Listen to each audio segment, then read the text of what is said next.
Every year on April 28th, workers in Canada mark the National Day of Mourning.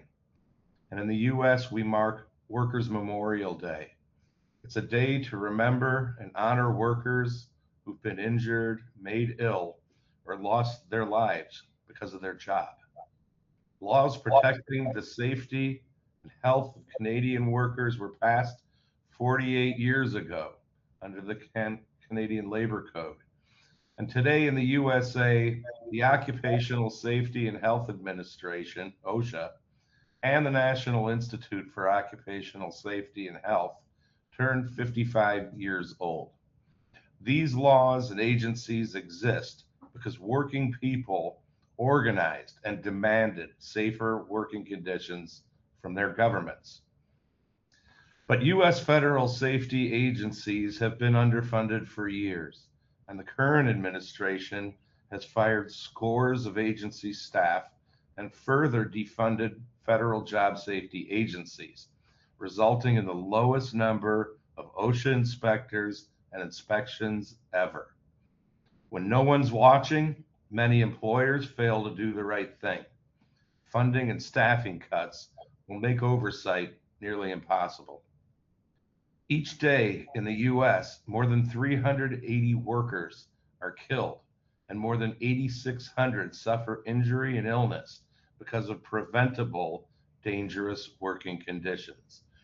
In 2023 alone, Canada saw 1,057 workplace fatalities and over 274,000 workplace injuries. In 2024, over 5,000 US workers died from traumatic injury and another estimated 135,000 from occupational diseases. And these are not just numbers. They're people whose lives were cut short or permanently altered. For each worker tragedy, there are loved ones, family members, friends, and co-workers who are directly affected, left behind, and deeply impacted. Their lives forever changed. Many more injuries and illnesses go unreported and unrecognized. These are not simply accidents, they're systematic failures. And every worker deserves to return home safe and healthy at the end of their shift, period. But when corners are cut, or regulations are not enforced, or when profits are prioritized over people, workers get hurt or worse. Workplace injuries and illnesses are preventable. We must step forward to hold the line and confront the moment we are in. We must hold employers accountable to keep workers safe, and we must demand more, not fewer government resources to do this. We must organize and have a seat at the table, and it can be a matter of life or death in the workplace.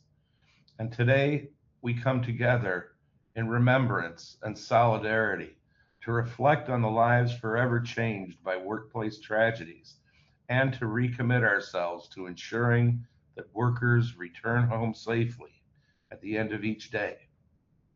I would ask you now to join me as we pause for a moment of silence to commemorate all the workers around the globe who are injured and killed on their jobs each day. A moment of silence, please.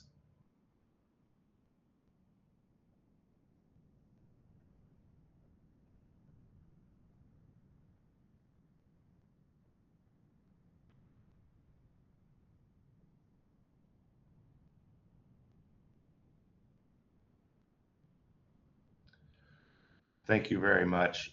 Brothers, sisters, and kin, these are trying times, and I ask that you look out for yourselves and your fellow workers and be safe and be well.